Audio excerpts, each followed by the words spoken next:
राजा आर्यवीर की 7 रानियां थीं। सातों रानियों की अलग अलग विशेषताएं थी। सातों रानियों में अलग प्रकार के गुण थे। रानी सुनैना बुद्धिमत्ता के लिए जानी जाती थी। रानी मीनाक्षी एक कुशल कलाकार जो चीज़ों को जोड़कर कुछ भी बनाना जानती थी। रानी अवंतिका एक बहादुर योद्धा थी। रानी गौरी एक कुशल चिकित्सक और औषधि विशेषज्ञ थी। रानी काव्या जानवरों की भाषा समझ लेती थी।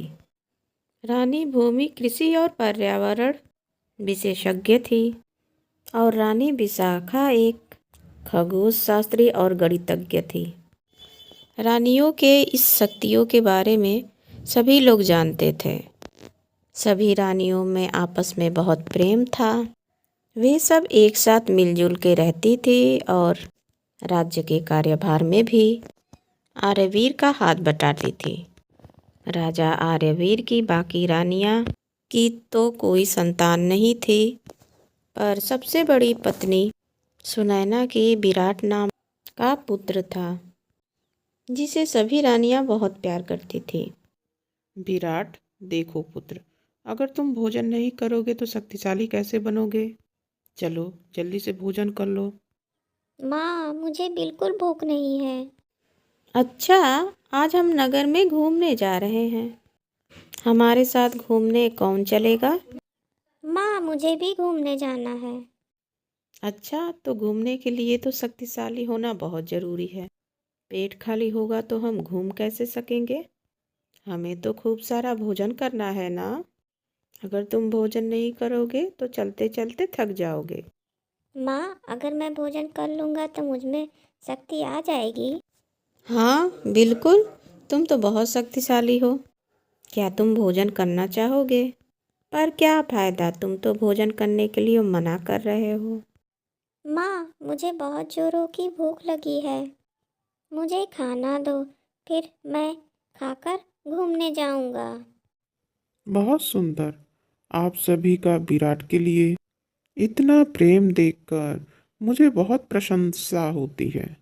हाँ महाराज, सभी रानियां विराट को बहुत पसंद करती हैं। मैं तो यही कहूँगी कि हमारा विराट बहुत ही भाग्यशाली है, जो उसे एक नहीं 7 माएँ प्यार करने के लिए मिली हैं। महाराज, हम सभी विराट को बहुत प्यार करते हैं और जीवन में अगर हमारे पुत्र पे कोई संकट आया तो उसे सबसे पहले हमसे भिड़ना होगा। हम साथ में 7 रक्षा कवच हैं जो अपने पुत्र की सदैव रक्षा करेंगी।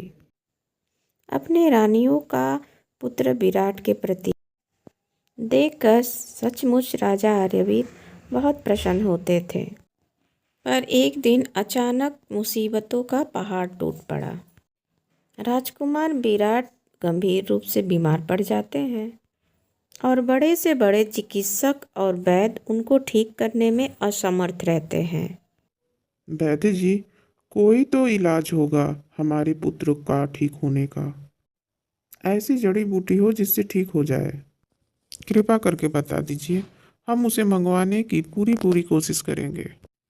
एक औषधि तो है जिससे राजकुमार विराट बिल्कुल ठीक हो सकते हैं, पर वह दुर्लभ जड़ी बूटी दूर जंगलों के पार पहाड़ों के ऊपर पाई जाती है और वहां पर बहुत मुश्किल से ही पहुंचा जा सकता है।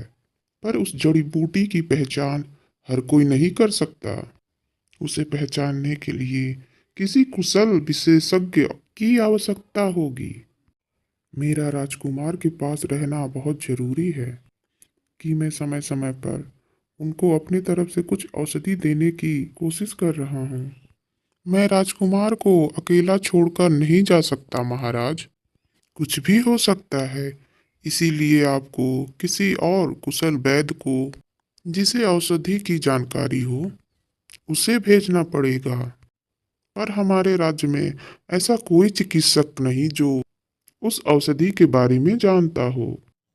महाराज, वैद्य जी शायद यह भूल रहे हैं कि मैं एक कुशल विशेषज्ञ औषधि विशेषज्ञ हूँ। मैंने अपने नाना जी से इस कार्य बहुत कुशलता हासिल की हुई है। मैं किसी भी औषधि को देखते ही पता लगा लेती हूँ। मैं हर वह औषधि की पहचान रखती हूँ। वैद्य जी, मुझे बताइए कि वह औषधि देखने में कैसी है।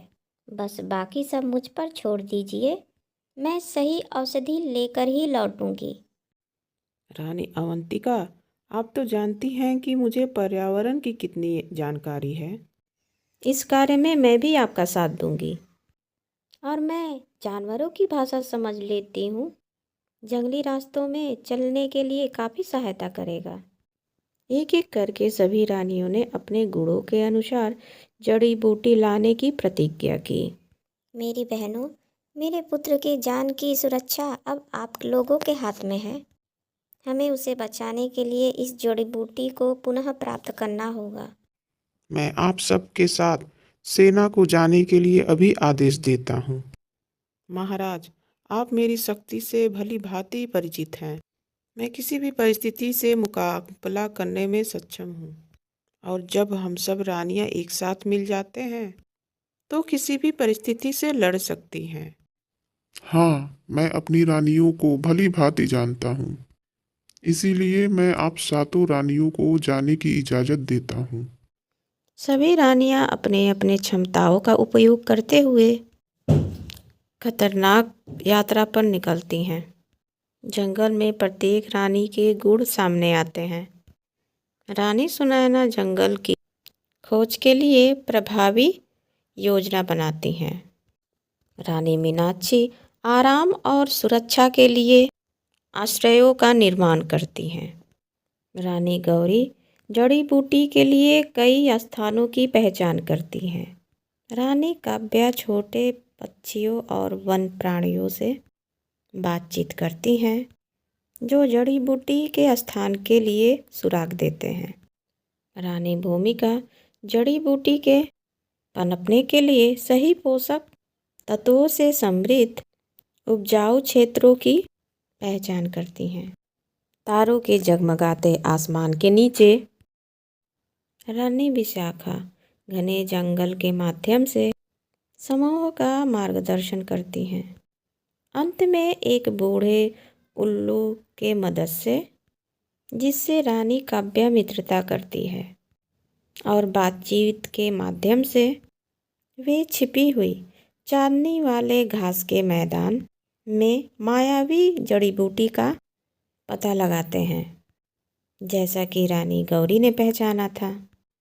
अंत में उन्हें दुर्लभ जड़ी बूटी मिल जाती है। वापस लौटने के बाद राजकुमार युवराज को जड़ी बूटी दी जाती है तो वह तेजी से ठीक हो जाते हैं। सभी लोग सातों रानियों की बहुत प्रशंसा करते हैं। उन्होंने अपनी कुशलता से राजकुमार विराट के भारी बीमारी को ठीक कर दिया। कहते हैं एकता में वह ताकत होती है जिससे एकजुट होकर बड़ी से बड़ी कठिनाई से लड़ा जा सकता है। तो दोस्तों, आज की कहानी आप लोगों को कैसी लगी ज़रूर बताइएगा कमेंट में। फिर मिलते हैं, बाय।